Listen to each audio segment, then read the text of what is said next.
started with the juxtaposition of Istiklal as it was designed by Sukarno to represent Indonesia's multi-religious nationalism at the time in ¡55 when he commissioned it, with the protests in 2016, which happened around the same place, around Istiklal, and helped bring down the Christian governor of Jakarta, Basuki Tjahaja Purnama, then known as Ahok, on charges of blasphemy. Protesters at the time in this area carried Indonesian flags alongside Islamic symbols, and hardline Islamists who had long been at the political margins had, in one dramatic moment, demonstrated extraordinary mobilization power. I'm staying with this image. I'm not reproducing the images of 2016 here because we've all seen them, or we've seen similar pictures of angry Muslim crowds. Now, my question is, how do we get from Sukarno's multi-religious vision to that 2016 protest? And this is the central question of the book. So the book studies the post-reform period with a focus on the mid-2000s to the late 2010. The 2016 protests were a peak, a culmination of the development that I will describe. And then after that, in the aftermath of that event, a new phase began. And the government began a strategy that mixed cooptation and repression that has largely been successful for that government, and slowed down the deterioration of the conditions for the minorities that my research focused on. I doubt that their situation has been ameliorated in a sustainable way, but this will be for others to determine. My research really only focuses on the mid-2000s until around 2017. In this period,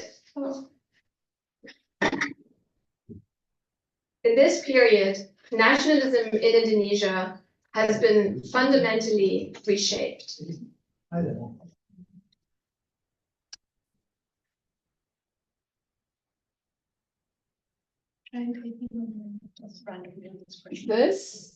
This works. Okay. So post-98 Indonesia presents somewhat of an analytical puzzle. After the fall of Suharto's authoritarian regime, the country built an electoral democracy. It freed its press and nurtured one of the most vibrant civil societies in Asia. Explicitly Islamist parties, when they competed at the ballot box, performed only modestly. And yet, across the same period, violence against Ahmadiyya and Shia Muslims surged, and space for pluralism shrank. The situation for LGBTQI people deteriorated dramatically.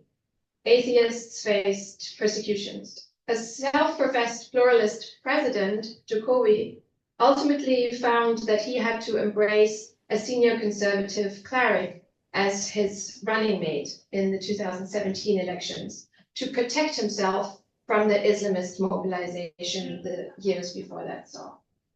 And most explanations for this point to Islamization, the greater public visibility and greater political influence of Islam. But this framing is too broad, because what triumphed in Indonesia at the time was not religion or Islam in some general sense. It was a very specific, narrowed, and actively constructed version of Islam. And I use the concept mainstream Islam for this construction. So mainstream Islam is not a term that I invented. As many of you know, Indonesian policymakers and religious authorities and scholars and commentators used it routinely in the early 2000s to describe the large civil society organizations, Nahdlatul Ulama and Muhammadiyah. These two organizations had 90 million members at the time. And scholars and policymakers and commentators use this term mainstream Islam to discuss these organizations and to distinguish their positions from those of hardliners or extremists or whatever one would call them at a given moment.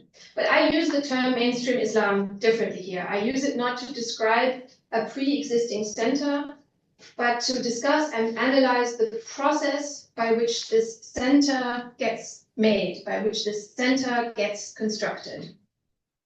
So the key theoretical claim is that mainstream Islam is produced by othering. It's defined at the margins and not at the core. So this mainstream does not know what it is until it declares what it is not. It's not Ahmadiyya, it's not Shia, it's not LGBTQI, it's not liberal, not pluralist, and not secular.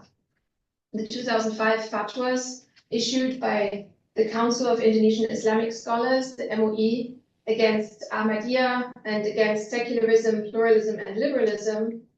This was a bundle of concepts that they grouped together under an acronym designed to sound like the word for syphilis, were boundary drawing acts that triggered a discourse explosion and accelerated a long-running process of homogenization. This homogenization is not unique to Islam and not unique to Indonesia. Zygmunt Bauman identified the rage for order as a defining feature of modernity, the drive to classify, to eliminate ambiguity, to assign every person and practice to one and only one category. The historian Thomas Bauer has made a similar argument about the Arab world's declining tolerance for plurality over the last 150 years, especially in the realm of gender diversity, where most of his examples come from. Thus, I suggest that Indonesia's post-98 wave of mainstreaming is a local iteration of a global modern process. If homogenization is a general modern pressure, then what made it accelerate so dramatically in Indonesia after 98?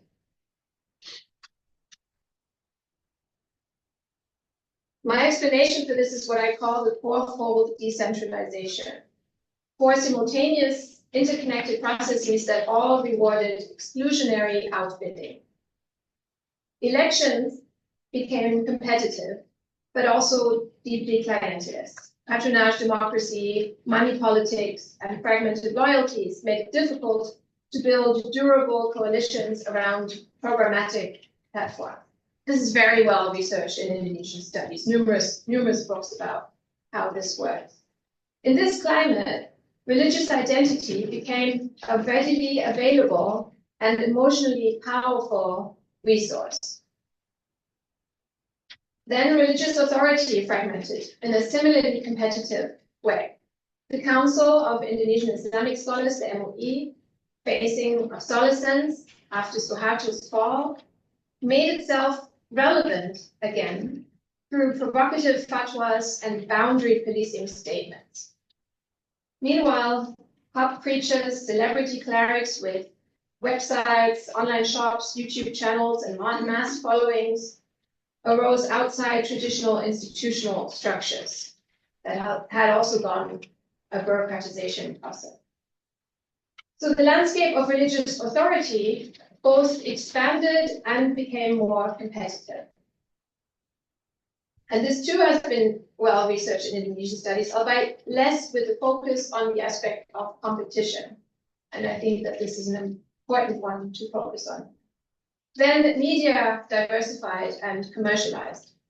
The attention economy rewarded controversy.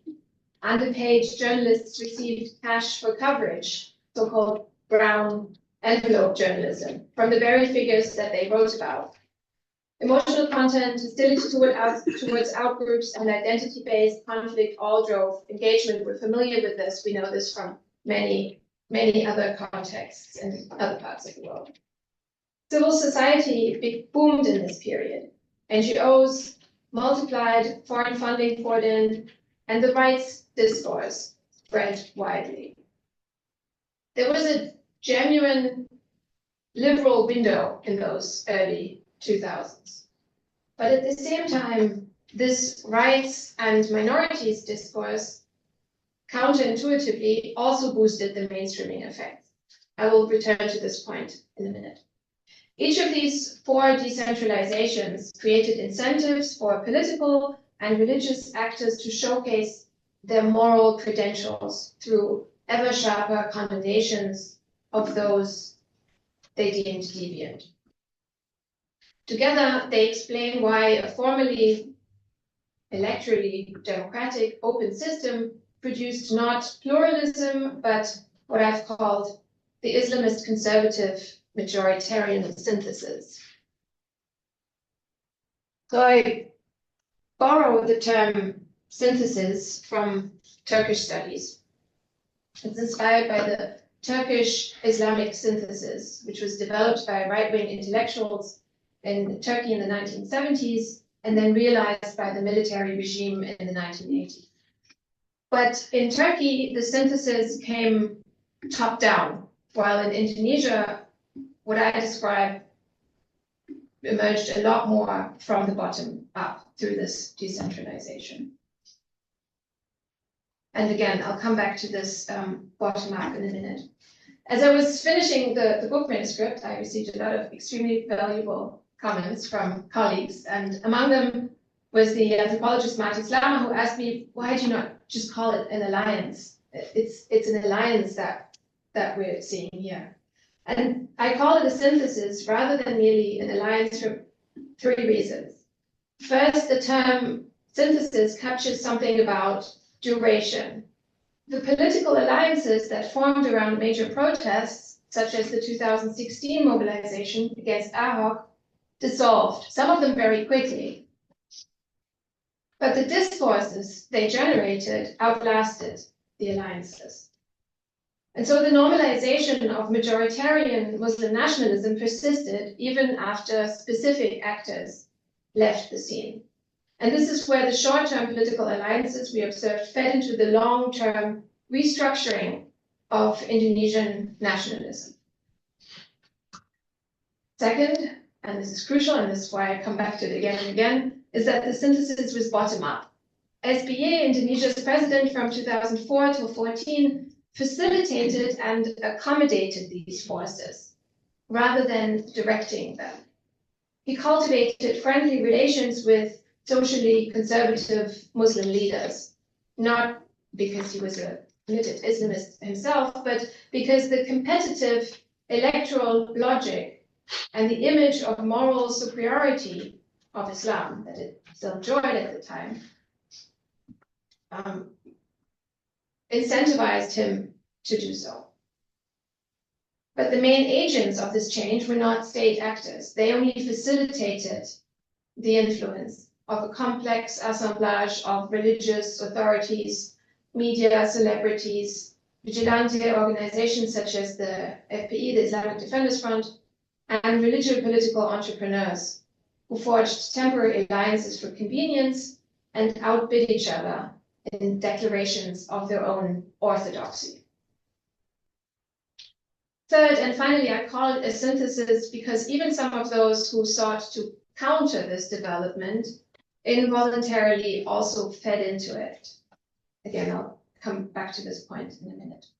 So what this synthesis accomplished was the merger of Islam and nationalism in a new form.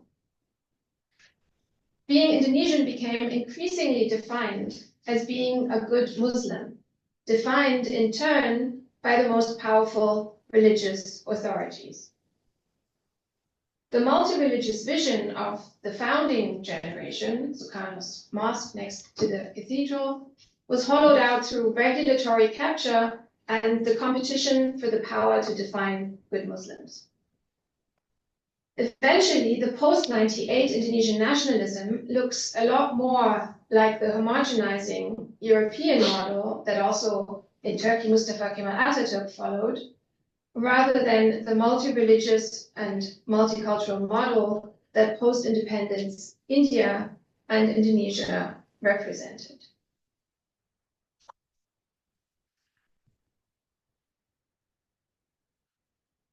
I'll come to this side point that I've alluded to, what I call here the defense paradox. One of the book's most counterintuitive findings concerns what I call this defense paradox. This connects to work done by Elizabeth Shackman Hurd in international relations or Saba Mahmood in her work on Christians in Egypt. In the mid-2000s and early 2010s, human rights law activists and liberal lawyers mobilized extensively to defend persecuted minorities as minorities. So Ahmadiyya, Shia, LGBTQI, Indonesians. They used the internationally available framework of minority rights. And the defense was genuine and courageous and doubtlessly did a lot of good, but it also had an unintended effect. By framing Ahmadis as a minority with rights, the discourse inadvertently concretized their difference. In other words, it reinforced the very categories that it sought to contest.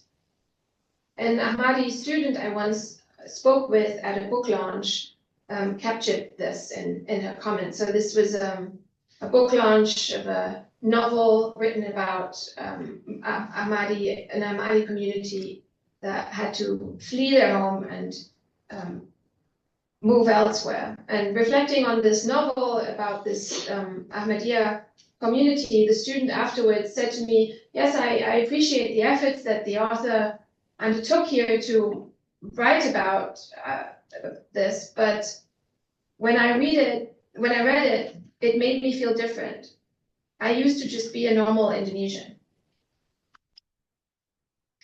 And so this rights framework, adapted from international human rights discourse, treated difference as a fact to be protected rather than a construction to be challenged or in some cases dissolved. And crucially, for many ordinary Indonesians, it associated Ahmadis, and even more so LGBTQI Indonesians, with foreign, Western, NGO, donor-funded values, which only amplified accusations of foreignness that were already central in the othering process. Much later, in the 2010s, a different approach re-emerged and sought to draw connections to Gus Dur's work. Some years before that, the Islam Nusantara discourse, which then grounded diversity arguments in specifically Indonesian and Southeast Asian Islamic traditions. And I think that this was more effective, but this is beyond the period I studied. So again, this is another discussion. This, however, in the period I studied, the rights framework was the predominant one. Now, before I come to an end, let me zoom out a bit and compare Indonesia to other cases to see what we can learn from Indonesia more generally. So the Indonesia case becomes sharper when placed alongside others. I chose Malaysia and Turkey because those are contexts I know well, and they show some parallels that lend themselves to this comparison. And the comparison shows something important about how we typically explain the rise of religious nationalism. The dominant framework in comparative politics relies heavily on the strongmen, Erdogan, Modi, Putin, Trump, Orban. In Turkey, the synthesis was, as I said earlier, indeed state-led and top-down. The post-1980 coup produced the Turkish Islamic synthesis as official ideology, and the AKP later accelerated it. The Diyanet, the bureaucratic structure to govern Islam, expanded massively, and the state holds a monopoly on religious interpretation.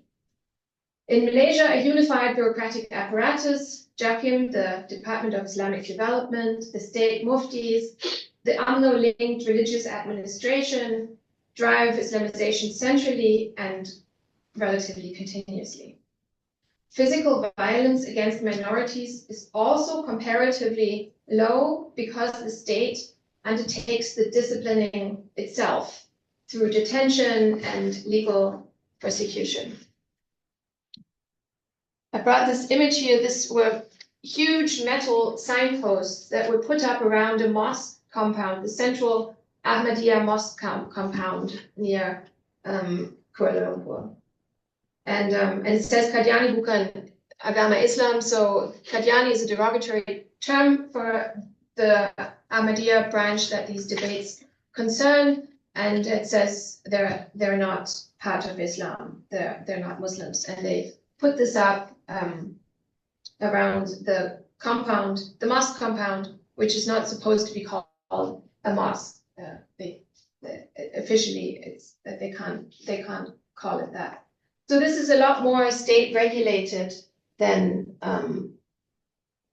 in Indonesia, where the regulation of Ahmadi spaces is a lot more local and ad hoc and much less visible.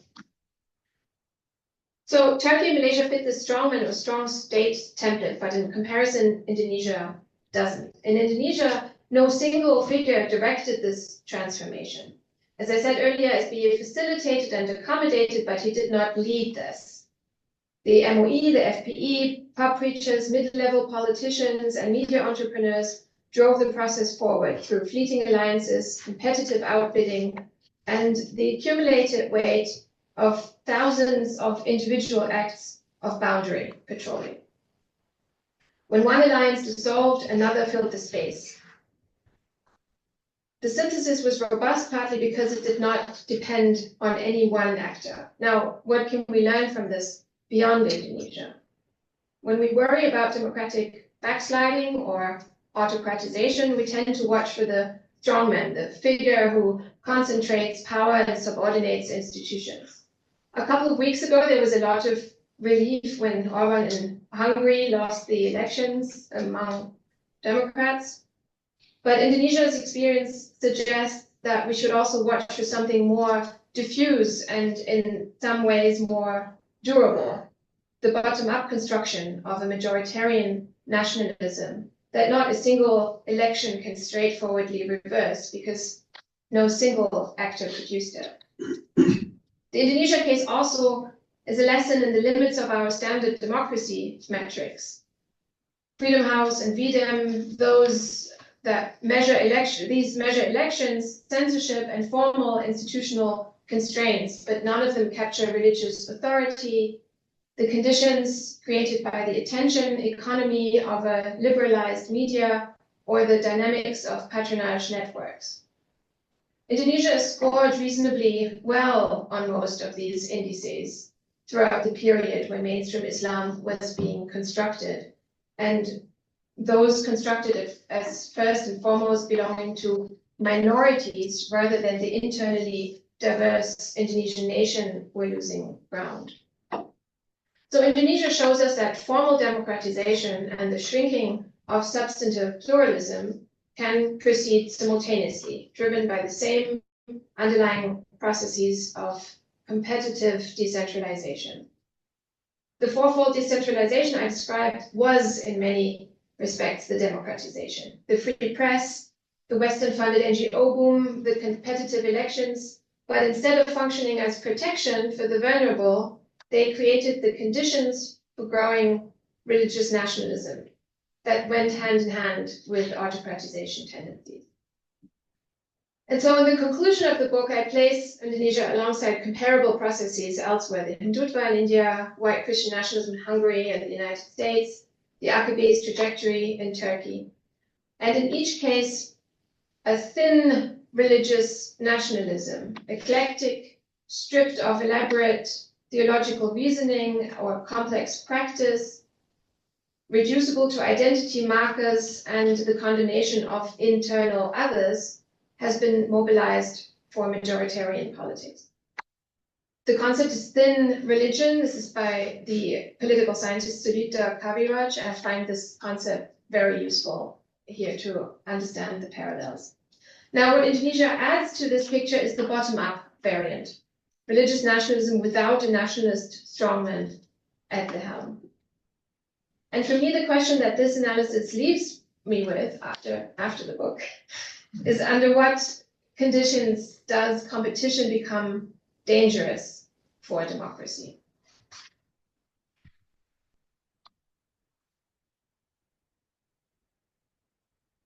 So to close, let me briefly return to that student I spoke to. I used to just be a normal Indonesian. Her words stayed with me as a measure of what the construction of mainstream Islam has accomplished. It did not formally strip anyone of citizenship, but it made some Indonesians feel that they had to earn a place in their own nation by conforming to an ever narrower definition of proper belief. And this narrowing is the subject of the book, not so much Islam's rise, but the politics of its homogenization and its new relationship with Indonesian nationalism. And I think that understanding this process, the mechanisms, the actors, and also the unintended effects is useful for understanding the growing rise of nationalism elsewhere today. Thank you very much for your patience.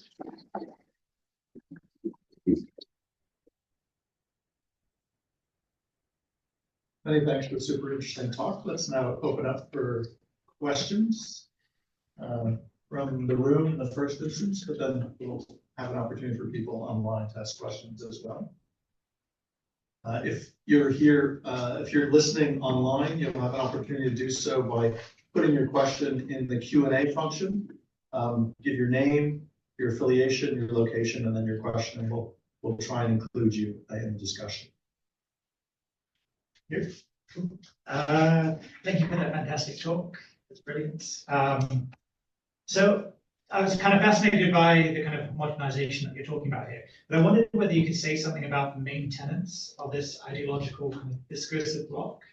Is it mainly because you've got these different kind of eclectic activists? So I was wondering what they come around, what they coalesce around, make this mainstream Islam.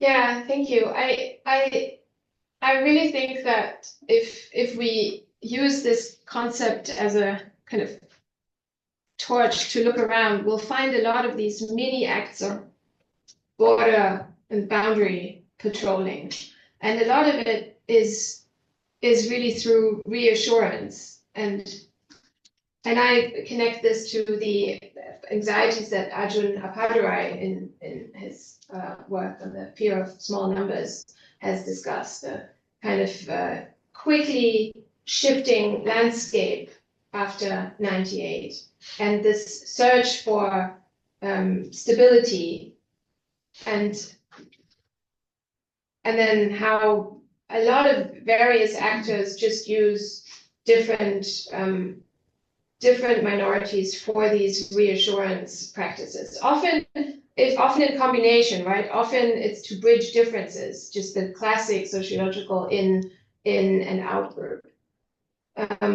Yeah, I don't think I have more than this. Are you thinking about specific actors? Do you have specific actors in mind when you ask? Or? I suppose if you look at the MOE as an example, it includes individuals from National Ulama, Ahmadiyya, until a certain point.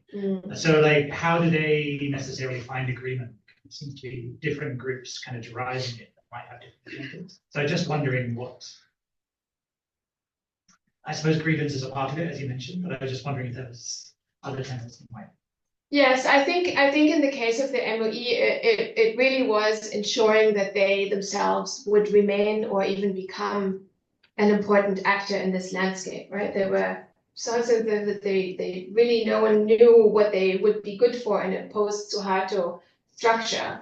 And so as they got together, they quite quickly outlined a strategy. Shafiq Hashim has written about this very early period and how there was a plan to become this umbrella organization and function as this unofficial state mufti. And what they used was clearly a strategy that other actors elsewhere have also used. Stir controversy, bring yourself into the news, use the existing media landscape to put yourself front and center through the controversy. So I think in this case, it's quite clear. One question that I always had and that I never quite understood is how many of the much more complex positions from within Muhammadiyya and NU, much more tolerant of ambiguity and even of liberal positions here and there, how they somehow didn't make it into the MOE main products, fatwas and other commentary, right? How those positions got lost. That I never fully understood through any of the interviews, and I'd love to hear how exactly those happened. But I think in the overall public sphere, it was really this classic, base taking. And then often, as I said, these involuntary acts as well that just, contributed in unintended ways. Thank you very much for a fascinating talk. I just wanted to follow up on what you talked about in regards to that defense paradox. That was very interesting. And I was thinking, I understand obviously the mechanisms that once you start sort of presenting certain groups as minorities, that, that highlights the difference rather than the sort of commonality. But was there ever an alternative options in order to secure rights? And I think in this context, I'm particularly, for example, thinking about LGBTQ plus communities. But was there ever an alternative to try and get their rights recognized within sort of the broader Indonesian society without actually creating these notions of them being something different or other? Yes, I mean, this is an extremely good and difficult question, and I was not an activist on the ground at the time, so I can only speculate. But what we can see is that Abdurrahman Wahid Gus Dur in the late 90s did offer a different discourse when he focused on Southeast Asian Islam and pointed at that diversity as not an obstacle to take or something to tolerate or to overcome, but as something in itself rich and worthy of being preserved. So I think that actually was there as a discursive opportunity, and especially in the realm of gender, there's a lot of good work on the diversity in the realm of gender pre-colonial. And so I think that this was very much there, but not taken up in the same way and not funded in the same way and not as easily dispersed in the same way as the rights discourse. And this has a lot to do with the way civil society is structured. Who writes the grants? What catchwords do you need in a grant proposal? And then what gets funded, and how does this genre of funding proposal writing, how does that trickle down into realities on the ground? That's very familiar. Yeah. Yeah. But I mean, I wasn't there, and this is not what I researched, right? This is speculating to some degree. Some questions here? Yeah. Yes, thank you. It's super fascinating and very helpful in understanding Islam in Indonesia in the 2010s. But if we sort of look at the longer Indonesian history, this is not the topic of your research, but we sort of see from time to time attempts to bring together Islam. And in the 90s, we saw ICMI coming together as a banner to which sort of group of Muslims try to occupy spaces in the Indonesian state. How would you sort of say this attempt differ from that attempt? And if you sort of look at that attempt, if you sort of compare again with ICMI, we saw that ICMI sort of faded away in the late 90s, and then in the late 2010s, you sort of see some sort of similarities with and we don't really see this mainstream Islam in conversation again in contemporary Indonesia. Yeah, so just wondering about those things. Yeah, yeah, thanks a lot. This question, of course, it speaks to the center of what I argue, because I argue how difficult this competitive decentralization is. And of course, one could now ask, am I romanticizing a kind of top-down approach? And this would be the counter, right? ICHMI and structures under more centralized governments. So it can have the same result, because this is much closer to what Indonesia did, to what Malaysia did. Include the authorities, the religious authorities in the state structure, co-opt, regulate, and it can have the same result. So I don't think that there is no search for a solution in what I'm arguing here. I'm just pointing out the problem of the non-centralized version of it. And yes, but before that, at various times, of course, Suharto, as other not particularly interested in religion, but still interested in regulating religion, politicians have done. Yeah. No solutions here. Solutions. One in the back, and then a couple up here in front. So. Professor, I'm really interested in what you mentioned, actually, and I'm just thinking about, like how these people conceptualize this, like Islamic nation, I guess, in Indonesia, right? Like, I'm imagining that, when you talked about the opposition of the people who are opposing, right, this, and how that discourse then sort of paradoxically shaped mainstream Islam. I'm thinking of that as, is it right to think of that as a different form of nationalism? So these people conceive of the Indonesian nation as something that's more pluralist, right, in that sense. And so we see a sort of challenge between two different forms of nationalism. Is that a appropriate frame? And then on top of that as well, I would imagine that, just trying to put myself in that position, is there any justification as to this is what Indonesia always was, right? Because I'm imagining that when in terms of nationalist discourse, there's always this idea that there's some kind of or this myth of a perennial, sort of idea of that this thing is extended throughout time. So I'm wondering if that's applicable to this case,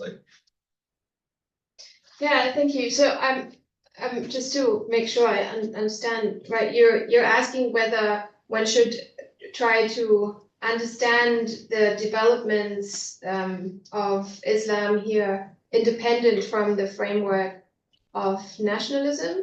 I guess it's more of so let me try to phrase it more concretely. I'm thinking about whether or not you see that opposing discourse as a different form of nationalism, as or they conceive of nationalism as a pluralist system, and these are just two competing forms of nationalism that are both polarizing each other in that sense, right? By sort of in that sense, they're both paradoxically strengthening one another. Would you see that's the case in Indonesia? Or? Yeah, this is interesting. Are there two different versions of nationalism competing with each other here? And yes, I think in this period that's pretty much what happened, and I think that this is also what David Boucher in his in this article on changing nationalism in the mid 2000s shows, that there was a previous understanding of the Pancasila and of Indonesian nationalism that was then replaced, and so in a way they were competing. To what degree they were really feeding each other and directly referring to each other, I'm not so sure, but it's an interesting lens to apply. Would have to go through the material with that specific question. I think yes, to some degree, I think this captures it quite well. Yeah. There's also a question here on this topic. Just to follow on, you can go back further. You can look at the emergence of Indonesian nationalism, where you already had Islam as part and parcel of one of the strands. Right. So going back to Tariqat Islam, or in its first version, Tariqat Dagan Islam, you have Islam in there. So this is not the first synthesis in that way. Whether they were competing, which you just commented on, is interesting, because I agree maybe they were not really competing in a way that we can see them competing. But they're certainly there in parallel, and we see them going up and down across Indonesian history.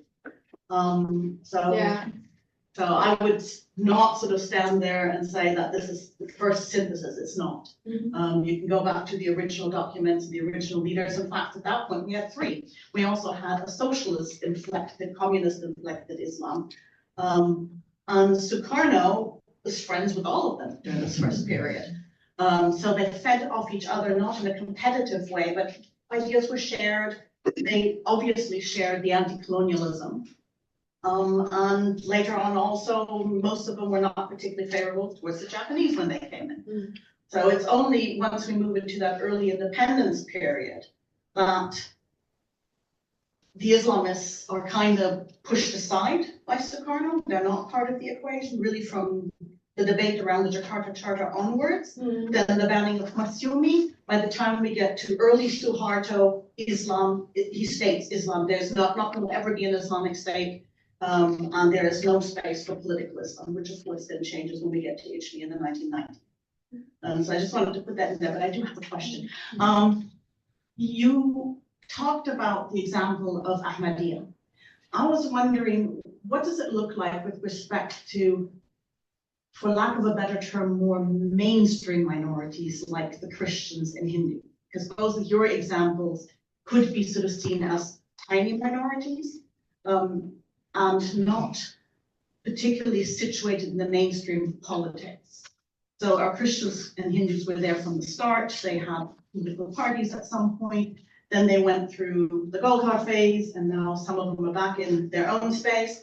What does the boundary drawing look like with respect to these groups? Thank you for the first comment also. It's so they were in conversation, but not necessarily competing. I think this is a very useful way of looking at it.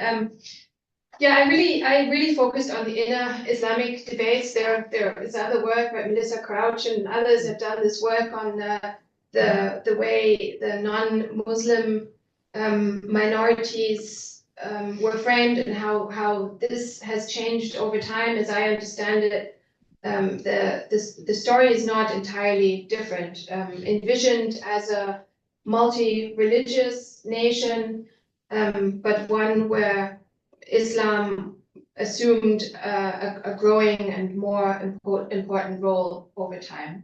This was the conversation that I had with Jeremy Menchik, because in his book, it's a religious nationalism in which the different religions, of course, Western colonial categories of religions, stand next to each other in a kind of almost legally equal way. But then post 98, it was much harder to build a church vis-a-vis building a mosque to get the permits. And so this work by Melissa Crouch and others, I think, shows that their situation too deteriorated and Islam assumed a more prominent role. But wouldn't it be a qualitative difference in terms of boundary drawing vis-a-vis Christians who have a place in Islam?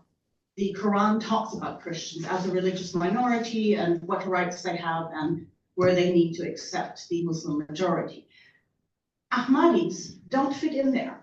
Even some of the most liberal Muslims would not say Ahmadis are Muslims because they have a prophet after the prophet. And I would put that in a slightly different category. It's much harder to argue that compared to the Christians. Right, but that would also work with Hindus and Chinese beliefs then, which also have a very different position vis-a-vis Christians and Jews in Islam. And yet the bureaucratization of religion handled them in a way that made them comparable, right? I think what you're bringing up also concerns the other inner Muslim categories, such as Shia so this was a debate I had with Azri Mariasra, who said you cannot compare Shia and Ahmadiyya. They're completely different. Shia obviously have a legitimate place within Islam, whereas it's a lot more difficult with Ahmadis. But this is what I found so interesting. The groups were so different, and when I did my fieldwork, it was very difficult to explain to Ahmadis that I was also talking to feminists and LGBTQI Muslims, and I was, yeah, who else are you talking to? You know, it's a wide range of people I'm talking to, but the accusations were also similar, and the accusations against the Ahmadi were very often not very deeply theological. They were very superficial, and yes, it was partly about the Prophet, but it was usually they've changed the Shahada. They don't pray to God. They pray to Ahmad. It was often very fabricated accusations, and so I was more than in the theological debates. I was interested in how the theological debates get translated into political ones. And here the accusations were very similar and very often concerned the foreignness of these categories. And this applied in the same way to all the categories I've just spoken about. There were also people who I researched in the beginning and then stopped focusing on them because they didn't appear as much. This was very often indigenous beliefs that were attacked in some places, but then the attacks didn't amplify in the same way. And for instance, the Baha'i community too, controversial to some degree, but then managed to get off the radar. And so the main characteristic was this combination of foreignness and visibility. If you could credibly accuse them of being foreign and they were too visible, then they were vulnerable for the attacks. Yeah, and in the case of the Shia too, as long as they didn't claim space as Shia, it was fine. And when they did locally, there was often controversy. Yeah, but you're right, they're completely different categories. Yeah. Yeah. Yeah, well, I suppose in a way my question is similar to the previous one. I just wondered where in all this the obvious non-Islamic religions are. Christianity is obviously the biggest, Hinduism almost all now in a tiny bit of East Java. But I remember in the 70s and 80s, there used to be an awful lot of discussion about Agama Jawa, Ahiram Kabakinan, and so on. And this follows on, I think, from the work of people like Geertz in the 60s. That, there were a large chunk of people in Central and East Java. They had to write Islam on their census because they weren't Christian. But in fact, what did they really believe in? Well, they had these, mentioned, I think, traditional beliefs, Jawa, as I say, Agama Jawa. People say Suharto and members of the family were quite sympathetic, certainly to Aliran Kabakinan, which is again very diffuse, but I understand, it varies a lot just within parts of Java. But people still, as I understand it, hold these beliefs, quite strong. And to some extent, I think alienate by what they would see as a much more hardcore. People talk about Middle Eastern Islam, and they don't like it. It's far too hardcore, and whereas the way Islam is, and in a way, Gustur, of course, I think, represented that line of belief as well. We're much more tolerant group, and we don't get hung up on points of doctrine the way that obviously parts of the Middle East. So I just wondered how, what's happening to all these people. Another problem, of course, is the Chinese. Very few of them, most of it. But that's always in some ways held against them too, particularly of course by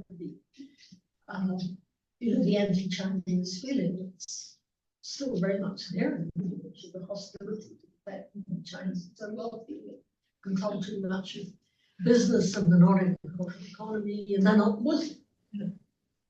And this seems to me still a feeling to in some ways it's become more extreme. Yeah, thank you. I can't comment on Chinese Muslims. It's just not something that as a category. There are very few. That's It's the same in Malaysia, very few. Yeah. And one suspects the ones who have it for no religious reason. Yeah, no, it's true. I could look a lot more into the ethnicized dimension of it. What I did look out for was attacks against indigenous beliefs, and they said there were some here and there, and they were really, I think, this was Haglan as testing to what degree these would be vulnerable, and they were usually quite quickly called back. There was defense that you wouldn't see in the same way for the Ahmadiyya, and only to some degree for the Shia. And I think that it's really the foreignness, so that's why this route of defending people as part of the local culture was actually there. This was part of the rhetorical repertoire to defend what is local. And that really didn't go over rights. It was not via the rights discourse that indigenous beliefs and practices would be defended. They would be defended by looking at history and who's been here and the localness of it. But it wasn't as systematic, just really not as widespread. I remember finding this surprising, but I think it was because when these attacks occurred, there would usually be some sort of defense and containment on part of the large organizations that would defend them with localness, not within an Islam framework, although Gustur did that, but that wasn't done after he passed away on a large scale, and not through the rights, but really through the Indonesianness and localness. And here's where nationalism was strong in defense of those. Yeah. Well, it was, and do you think that really with the rise of internal orthodoxy, a lot of this tolerance is gone? People see themselves in their type. You know, I mean, the whole Agama Jawa thing seems to fizzle out. Nobody stands up, as far as I'm concerned. Yeah. Although clearly, I think these views are still widely held in many Jawas. Java itself is complicated. Well, I think what has been planted is the question and a general insecurity about what is right Islam and what is the categories are there now, and the questions are there now, and the practices of boundary patrolling exist, and then the boundaries can shift. We know this from other societies, that the boundaries do shift over time, but the mechanism and the questioning is, I think, what has been instilled or maybe strengthened in this period. We have a question from someone in the audience online, Eric White, independent scholar based in Ann Arbor, Michigan, United States. To what degree do marginalized Islamic groups in post-1998 Indonesia contest their othering? What repertoire of discursive and non-discursive techniques do they employ to relocate themselves as part of mainstream Islam? And how successful are these efforts? Yes, thank you. It's a really difficult question, and I think so. As I said, the rights discourse was something that a lot of these minorities used a lot in the, especially in the early 2000s, and then later, some of them tried other techniques. It also depends on the group and the accusations against them. Some of them tried visibility. Especially LGBTQI people did this. There were the queer film festivals. They tried to claim space. Atheists did this to some degree. And then they, should I start my video? And then when that didn't work, they retreated and they tried other techniques. So it depends on the various groups. For some time, there were alliances. They try to really get together. This would have been, I think, in 2011 when the big Panchasila gathering. Was this 2011? What year was this? Where all the different minorities, a lot of different religious minorities got together and tried to become visible as minorities, but it didn't work that well. Then they tried quieter routes. I talked to religious leaders who said that they sit down with individual journalists and try to explain what their group is about, to counter narratives against them. So on a kind of argumentative and individual level. Then there was the legal route. Maybe Daniel, you want to talk about the three different routes the Ahmadis tried over those 15 years to counter their position. They tried three different legal challenges. Right, yeah. I think it was 2008, that round. And then people Gunter Romney ended up he still carries an injury from that day because he was beaten for marching in solidarity with the Ahmadiyya. The most recent one was, okay. So you're talking about the 2017, we just published. Yeah, first they tried the human rights route, then I think they tried citizenship. First it was human rights, universal human rights, then I think they tried citizenship. And then they tried a third different route, but and I think that they challenged, they were the third group to challenge the blasphemy law in 2017, albeit unsuccessfully. And then in 2022, they went to the Supreme Court to challenge the joint decree and failed for the same reasons. Yeah, but I think that they used a different argument by then. It wasn't so much human rights. Yeah, you're right. The Supreme Court was the citizenship, I think. Right. Yeah. So over time, the techniques and discourses changed. I'm afraid that they were a bit too slow with this. It's speculation. I think if they had tried citizenship earlier, this would have been maybe more powerful than human rights, because human rights already had just a reputation of being Western and foreign, and it fed into their foreignness. So yeah, there's a whole range, and then as I alluded to earlier, but this is really beyond the period that I studied, the Islam Nusantara, the Southeast Asian Islam discourse, I think has been more powerful. But the question is, who does that discourse include, and what distinctions are made here?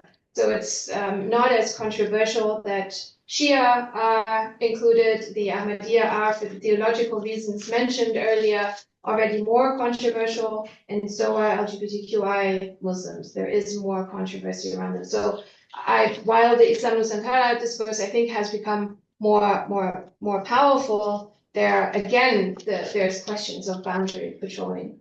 And also local discourses, I think, have become a lot more powerful in recent years, and this would concern the indigenous beliefs, but also others. There's a new way of challenging the world religions concept as imported categories by themselves, and the bureaucratization of belief in the form of religion. So there is a new discourse there. I don't think that this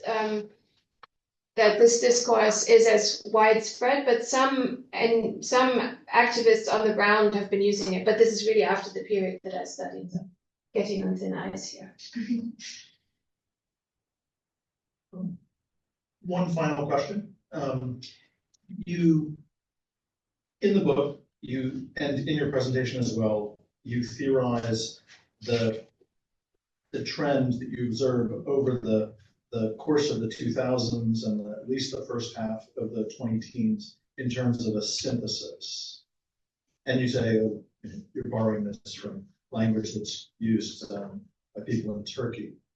But one can also think of a synthesis in terms of a dialectic, right? And if you think of it in those terms, thinking of, if you read the book, that there's a law that suggests that, well, those 4 decentralizations that you talk about are really destabilizing for various forms of religious authority and orthodoxy, because, the rising prominence of Christians in politics yet again, because of the incredible freedoms that people have, because of the fragmentation of different kinds of authority in the political realm, as well as in the religious realm that comes with the internet and with free press and all. And but also in terms of sexuality, that it's during this period that actually people are coming out, even in the Pesantren,